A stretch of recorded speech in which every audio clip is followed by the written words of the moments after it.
Hello, everybody, and welcome back to another StoryTime Spotlight. For this week's episode, we have none other than Andy Snow. Andy, how you doing?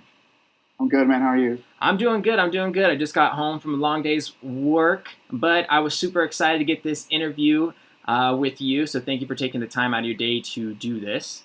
Thanks Um, for having me, dude. of course, of course. Now to start things out, where are you from? I am from Chicago, Illinois. Chicago. Uh, Okay. I haven't lived here my whole life, but been here for the past few years. And then just recently, like this year, early this year, just finally at 36 years old, decided to start DJing. Uh, I've been into EDM forever, but I never did anything with it. It's just not DJing, at least. So I just started DJing, and obviously terrible time to start DJing when you're not allowed to DJ anywhere. But figured that skill out, and then kind of reintroduce myself to production after a long hiatus, basically. So that's kind of how I've been keeping myself busy this year. Yeah, absolutely. And I mean, at least you're staying busy because I mean, with quarantine and everything along those lines, it's definitely something that can uh, use your time with, and you can definitely create a amazing song like you did with Lose Control. Now, what I was gonna say, and you kind of already getting into it, what got you into music production though? So let's see. When I was 14, I think my main genre that I listened to was like industrial music, Nine Inch Nails kind of stuff, Okay, yeah. FDM. Uh huh. So it's still EDM technically, but obviously it's a bit different than what I make now. But so when I was a teenager, I that's when I put in the work to like learn how to use software synths and kind of do basic sound design. I mean, if I listen to those tracks now, I'm deeply embarrassed. But you suck for a little while before you make anything good, right? Yeah, And so absolutely. I learned the basic skills, like making industrial music, and then when I was in college, I made, I guess, witch house would be the main style. It's not terribly frequent kind of music anymore, but so again, I got a little bit better at like really fine tuning the synths and like how to layer and stuff like that. But again, like I never really did anything like with the industrial music. I was in a band, but we sucked and like we didn't really do much. We were kids, and then in college I made the witch house, but like I just never was happy enough with a track to like actually do much with it. So my friends had heard my crappy tracks, and then that was about it. And then thankfully it never got released anything. Can you Um, explain? Can you but explain what Witch House is exactly? yeah, it's like dark. It's got usually like a kind of a dark, somber kind of vibe to it. Usually like slower BPM. I'm trying to think of the most famous. Some of the stuff that Justice put out would have been in that witch house genre. So Okay. I'm thinking like French house, circa '07 maybe something Okay. like that. Okay. Yeah, I get what you're Um, saying. it kind of is in some ways industrial, as you know. It's very dark music, typically a lot of anger, and then so I kind of transitioned to witch house years later, and then I kind of transitioned, now I play like more positive sounding music. So it's kind of like I got like a little bit wimpier as I went, started, and like turned down the anger levels, but it's Right. still like skills that you build up doing the genre is not that big of a deal. You just got to put the work in to figure out what not to do, basically. you Right. know Oh yeah, absolutely. Now you're going into depth about you and working on synths and everything along those lines. Now, what DAW are you producing in? so when I decided to like re become a producer this earlier this year. I started on Ableton, and it was like I forget the name, but it's like $100, and it's pretty like the limited version Mm-hmm. because that's what I could afford at the time. And the one up from that was it was out of my price range, and I know like very basic Ableton use. I can make a track, but like I don't know what 90% of the things in Ableton do because I think for me the interface is like kind of intimidating. Yeah, it can Um, be for sure. It can be for sure. so I made my first track, which is it's self-released right now. I think I'll eventually try to get it signed somewhere. The vocal part's getting redone because how I made that one was I licensed non-exclusively a vocal part and then made a track underneath it. Mm-hmm. But I can't. There's only so much you can do. Like it's like I'm within the law, but I can't. Like you can't take a track very far if you don't have exclusive rights to everything, right? Right. So I am working with a vocal writer, and he's going to write where he's going to keep my track exactly like it is, take out the vocal, and then write and record another like totally unique vocal for the Okay. track. Okay. And so Okay. then hopefully that'll eventually come out. But anyway, I made that track on Ableton, and then I decided there were limits in the number of tracks you could do. There were a lot of limits, and I was like, I can't afford the one up from that. Right. And Yeah, it so does get expensive. It does get expensive for sure. I know, and like I'm like a hardcore Mac fan, like for years and years. Same And here. so I was like, I got to try Logic, you know. So I liked it so much more. So everything after my first track, was made in Logic. So that's what I use now. But I used FL Studio back in the day, like when I was in college. I think it was not even called FL Studio. It might have been still called Fruity Loops. It was like old school shit. And yeah. I learned kind of what to do. There was when I was like a young teenager trying to do it, there was a software called Rebirth, and it was like 2 303 stacked on each other, and then 808 and 909, and like in just like one. That was all it did. It was really basic, but it was like really cool. That's like so old, you know. Like the world has moved on so much from that, but That's where I like really started to learn. It's very limited what you can do with it, but that's definitely the start of my journey with that one. Yeah, fun fact, I started out with Logic, and then after hanging around a bunch of people who were in Ableton, I was like, this kind of seems, from what I was taking notes from seeing them produce, I kind of liked the interface in Ableton more than I did with Logic, but Logic was more user-friendly. So I definitely go back and forth every once in a while to Logic, but my main thing that I would be producing in was Ableton. Mm-hmm. Now, what gave you the inspiration behind your track that came out on the compilation Lose Control? What gave you the inspiration behind that track?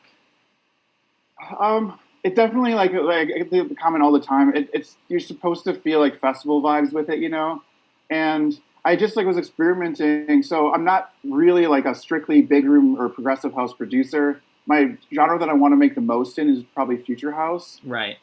So my tracks they're not super similar to each other. I've only made a few so far, but like I love that style. Like, you know, the energy that you get at a festival with thousands of people, there's nothing like it. It's that is like that's the genre where you get the most butterflies, let's say, right? You're like, it's with the side chain going crazy, or just, you know, fucking massive bass, just awesome, right? Absolutely.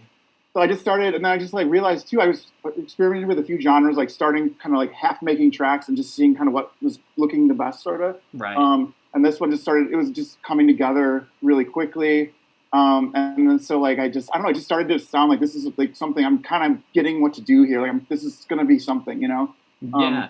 So I started building it, making it bigger and bigger, and I don't know. So I've got another progressive big room kind of track that I'm in progress, good progress on. But yeah, then my other stuff so far, what I made, a little bit future house, a little bit bass house. So it's not I do move around a little bit, and I think the more like I feel comfortable doing this and familiar with you know how to make great tracks, I'll probably tailor to one more specific genre. Not just I don't want to just make every type of house music, you know. Oh yeah, absolutely. Like Quentin's probably, but like yeah. So I don't know what's going to happen, but I definitely like. I feel like I know how to do competent work in a couple of genres of house. So yeah, and fun fact. So Christian, I believe, was the one who sent your song to Alex, and Alex was if people listening in who don't know who Alex is a Loesch. And Alex sent it to me and was like, hey, I need you to listen to this. It's major throwback vibes, and I think this is something that we're going to want to sign with StoryTime. And so I remember when he sent it to me, I didn't even have any speakers by me, but just hearing that statement, I was like, throwback vibes. He's already saying like, yeah, this is going to be a great hit. I just remember I just played off my speaker on my phone, which if anyone who listens to music, you should never listen to it just off your phone speaker, but that's all I had available to me at that time. And I remember hearing it, and once the vocals came in, everything was just so soothing, but once the drop hit, it gave me this like butterfly feeling in my stomach, and it was over a phone speaker. Totally took me back to like my first EDC and being at the main stage festival and just like seeing fireworks. Like I could see this track going off live, and it was definitely well produced. It was definitely well balanced, and just everything about the track was just grade A, 10 out of 10. So you did a great job with this track. Thank you so much. Yes. Okay, now to switch things up a little bit, what would you consider a perfect day? Oh man, that's a tough one. I'm a really big foodie, so probably like saving up money and like splurging on like a fantastic Michelin star meal somewhere. Chicago has a really, really good food scene, so I've been around enough, wasted a lot of money on food, I don't regret it per se, but sometimes if I look at my bank account, I'm just like, dude, you're fucking crazy. But anyway, it's good times. So I'd probably maybe go to the French Laundry in Napa, one of the best restaurants in the world. Apparently, I haven't been there yet, but I'd probably do like a really massive food experience somewhere and splurge $2,000 on dinner. Oh yeah, I'm right there with you. I'm definitely a big foodie, and it's funny enough that you say you're looking at your bank account and you're like, man, most of my money's just going to food, and I am right there with you on that one. So It's amen a to blessing that. and curse, yeah. Yes. So another random question: do you believe in aliens? I believe in life on other planets. Mm-hmm. I don't think they've been here. Okay. I don't. So I do believe in aliens, but not like the green spacesuit guys that we all picture from the movies. Right, all Hollywood I'm not a conspiracy effects. theorist. Yeah. Right, absolutely, absolutely. I've been watching a lot of Joe Rogan lately, and so hearing him and all this stuff that they have going on, I'm like, it always has me thinking. It has me second guessing if there is or if there isn't, everything along those lines. Now, what is a favorite thing that you own and why? Definitely my DJ decks. Oh. Because like I was surprised. So we're getting real personal here, and I'm okay with that. My therapist and my dad basically said at the same time, without knowing who each other were, to me, they're like, "Dude, you have to have a hobby that you can do yourself, and it doesn't involve girls." And that was like right before the quarantine. Yeah, I know, but they were so right. They were so right, and I was So like, true, "Well, so I love true. EDM music. I love EDM music," and I had like no plans to start producing again at this point. I was like, "I'm going to learn how to DJ. It doesn't look that hard. You know, I know music in general, like whatever." Right. And I just like fell in love with DJing like immediately. It's like my favorite thing to do in the whole world. Maybe I'm being sacrilegious. I think I'm more DJ than a producer. Like I like DJing more than producing. Absolutely. I like the result of producing. Like it's so hard. Like everybody watching this probably knows producing is so freaking hard. So hard. And it's deceptive. It sounds like I know how to make a sauce. It sounds like you could do it in like a couple hours and here you go, a banger. No, it's like it fails so much. Like the middle part is awful. Like you think you're just never gonna get it right. Like why does the drop sound so thin? Like it's so frustrating. Which is why I think of it like golf. Golf also so hard for me at least. But once in a while when I would do like a really good shot, I was so proud of myself. So that's how I would feel about producing. Yeah, absolutely. But for DJing, for me, I think it's much easier. But it's also just so fun. Even like the little bit of DJing I've done in front of people, I've not played in front of a large crowd in person, but even just like a small party, and you get people dancing. It's like very like instant gratification. Oh yeah. So that's how I really like. I seriously like helped my depression and stuff. Because like I think this quarantine period has been like really tough for all of us, and like mental health wise. You're preaching to the choir. Choir. Yeah. So like I really think that like helped my life, like my whole sense of happiness and like kind of feeling a purpose and like kind of like having something that would keep me mentally stimulated when it was otherwise like a super dark time for all of us and still kind of is. Right. So I feel like just really grateful that I got that advice, to have to try something new. And now I've seen your equipment because I have seen your YouTube channel, so I see the videos that you have put up. Now, what exactly, for the people who are unaware of your YouTube channel, what is your YouTube channel and what is the equipment that you're using? So my YouTube channel is, all my socials and stuff are Andy Snow DJ. Mm-hmm. So my YouTube channel, Andy Snow DJ. And if you just type Andy Snow, I'll be near the top anyway, but yeah, so I use, again, like people that aren't familiar, DJ gear is really expensive for like the top pro stuff. It is so expensive. I don't know, it's obscene, but here we are. But like, I started on a DDJ 400, which is the really like basic, but it's not like the cheapest Pioneer controller, but it's like the cheapest one that does everything kind of. Right. $50, I think. It's very inexpensive, and that is a great deal. If anyone wants to like start DJing, just do it. Like it's such a great deal. Like how much kit is actually in this like cheap controller. I started with that, and I like knew even before I bought that. I did a lot of research on the pro level gear and what to do. It's my long-term goal to get a club residency, or probably more than one. I live in Chicago. There's a lot of opportunity when the world can be open. Oh yeah. I want to play different types of house depending on the day and energy level and stuff. So I wanted to do it like the traditional pro way, where you take a USB stick and you're playing on decks. and with the mixer. So, and this was like my setup is the cheapest one that is exactly like real CDJs. So, a CDJ 3000 is the top Pioneer player, and it's like $2,200 each. So you got to buy two of these things minimum.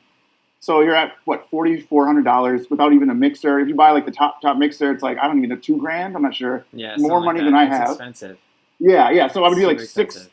$6,000 plus for if I wanted like the legit pro setup. But for like I think it was about it was under $2,000 total for mine. And it's like it gives you like 90% of a real pro CDJ. It does almost everything. It's just like the platters are smaller. It doesn't feel quite as sturdy because I've played on the real stuff now, and I can tell the difference. So what CDJs do you have? Are you on the 2000s? Sorry, that was so long-winded. No, it's the XDJ 700. So they're technically not CDJs because they don't have a CD slot. But I guess the new one doesn't either. But yeah, they're the cheapest real like pro players that you can get that are Pioneer, which is like the club standard. And so my goal with all this is to be able to walk into a club with a USB stick and play on any equipment. I have them on my keys. So wherever I go, I have the USB stick ready, and I'm just ready to plug in. Man. That's how you got to do it. Yeah, and so, but it also teaches you to not need the visual aids that the laptop setup gives you. Right. If people haven't seen, there's like two waveforms. If you do it on your laptop, there's two waveforms. So I can DJ. Anyone with any skill could do it. Can DJ without headphones if I have that. I don't even need to know. You can beat match without even hearing the music. I'm not recommending this, by the way, to anyone. But the visual aids are. It's not cheating. Like there's nothing wrong with doing it. But like I don't need that. I wanted to learn to not need any visual aids at all. Not need sync, which again I don't care. Like I use sync sometimes. I'm not like hating on it. But I wanted to be like able to play in almost any DJing situation with just like skills and like super basic gear. Yeah, absolutely. And I will say, I will back up the statement. I will admit that I do enjoy DJing more than I do producing, but I will say this, there is no better feeling than playing your song in a set and getting a live crowd reaction. It kind of makes all the hours of hearing the same sounds over and over worth it when you get to see people dancing to the music that took you hours, days, however long to make, and you're finally seeing the final product come out onto the dance floor and seeing everybody dance and move around. It's like, okay, this is like worth the time. But I will say, just like what you were mentioning, it gets frustrating. And that's why I think a lot of people start off by DJing, because it's like, it's hard to just get into producing because there's so much stuff that you have to understand. DJing, it could take you a few hours to understand how to DJ, and you could put together a set, no problem. Producing, it's gonna take you weeks to figure out just the basics of what you're doing. And so I understand the statement that you were saying, how you enjoy more on the DJ side than you do producing, because to be honest, I'm right there with you when it comes to that. Now, if money was no object, what would you buy?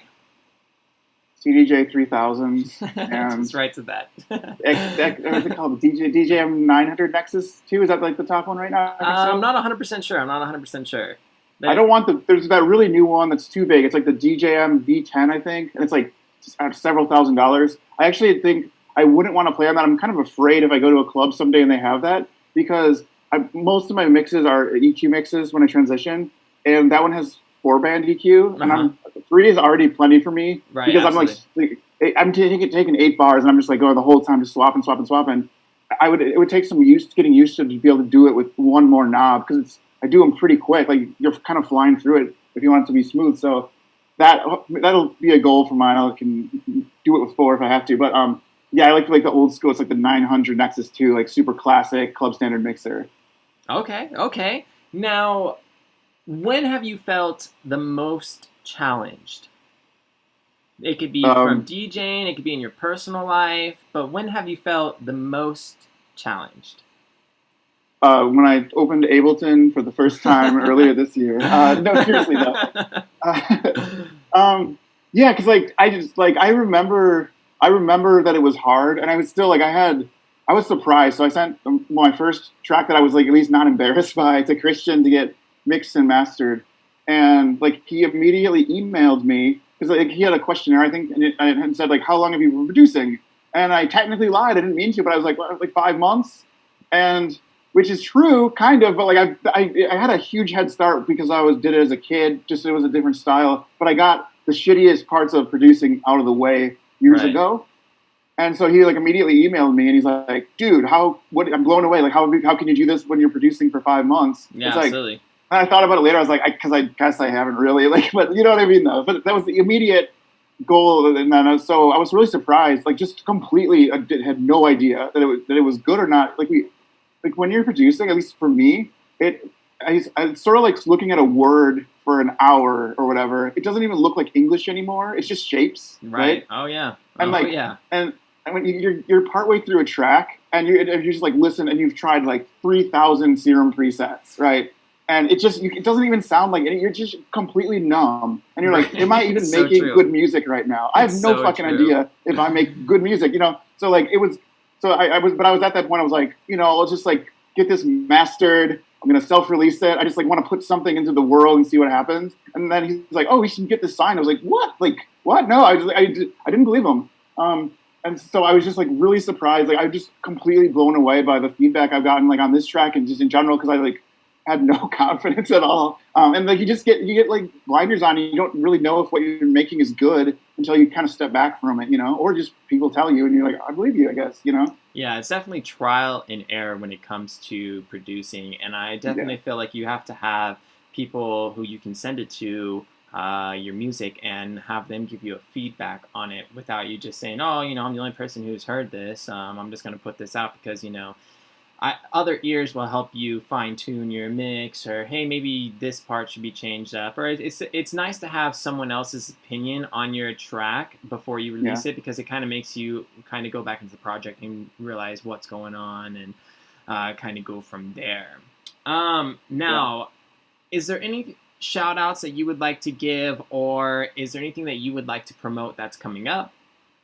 I would love to give a shout out to you guys for releasing my track. I'm still just amazed and just very flattered and surprised in the best possible way. Definitely a shout out to Christian, who has like taught me a ton. He does my mixing and my mastering. He just like completely like showed me way more. Like he's just like is so generous with his time, and as his client, he like goes above and beyond all the time. And I'm just so grateful because he's like really like I'm not going to show anyone, but if you listen to the when I tried to do my rough mix on this track before I sent it to him, I would be heavily embarrassed. It sounds so much better. Like the guy's a whiz. So Envious Audio is what he does. Hire him for mixing and mastering. It's not very expensive. It's worth about 5 times whatever he charges. The guy's a wizard. Right, absolutely. Another thing that I've gotten kind of, I kind of knew right away. Like I remembered how hard this was, and I also knew like I have no experience whatsoever with any kind of vocal production. That's not me singing, by the way, everybody. But I have very, very little experience with anything with vocals, and so I just decided like I want to release something quickly, I guess, relatively. I don't want to just like be doing this in my bedroom for 2 years, you know. That's you kind of do though, right? Like absolutely. When you're really starting, absolutely, your tracks are going to suck for a long time, actually. But I also realized that if I just like built a team, my tracks were going to go up in quality very quickly. So I don't write any of my own vocal parts, and I don't sing any of my own vocal parts. And here's a little secret to people that want to try producing. People in the EDM world work for super cheap. They're way undercharging right now. Right. So you can get a fantastic vocalist for way less money than I expected, at least. I outsource my vocal writing, and I also outsource my vocal production. So like which effects to use, and these guys are like super pro. They'll time, like they'll make these like subtle changes in the timing so that like the melody or the tempo is like exactly right. Because usually when you have vocals, you're probably hearing at least 2 tracks of like the same part. Same way you layer synths and stuff. Sorry, this is so obvious, but anyway. Right. But like there's a very special skill, so I outsource that too. In general, I know what I'm competent at is picking the right synth sounds and like layering, and really honestly also it's a huge tip if you're just starting. Go like pick your, let's say, 10 favorite tracks. Like maybe just, like, you want to make future house music. Take your 10 favorite future house tracks. Listen to those tracks for like a month, and like I literally like wrote notes and like write notes about like when does Don Diablo use a riser, how many bars does he go through. Reference tracks. But like it's reference tracks, but like it's even more specific than that, and you can get such a head start and sound pretty professional. Kind of just like it's kind of copying a little bit, but like it's like there's very much a formula to most house music. There's like 8 bars, but like if you like just like note the really like minor details and just listen over and over and over to the same tracks, like you'll get kind of pro tips with like basically no effort. You just gotta like be patient for a while, but it works so well. Like I had like with Lose Control, I listened to like a bunch of big room tracks, and because this was like the first progressive big room track I made that it wasn't awful and it got thrown away, but but it sounded okay. But then like I listened to a bunch of these tracks and I was like, all right, this is the riser, and so I would go on Splice and get a really similar riser to what, like, let's say XYZ Nicky Romero track or something. Right. And just kind of know, like, this is how long he does it. This is, like, it sounds like he's doing 2 right here. And so I just, like, kind of reverse engineered Nicky Romero, I guess. And it helped my sound, like, immediately. Like, a couple of days after I did that, I put it all together. And it's just like, this sounds like a track now. Like, it sounds so much more than what I had. And I was just, like, just from observing, Yeah, absolutely. Well, for everybody who is tuned in, make sure you go check out Andy Snow's new track, Lose Control, out on The Book Club Chapter 2. Once again, my name is Matt Campbell. Thank you for tuning in.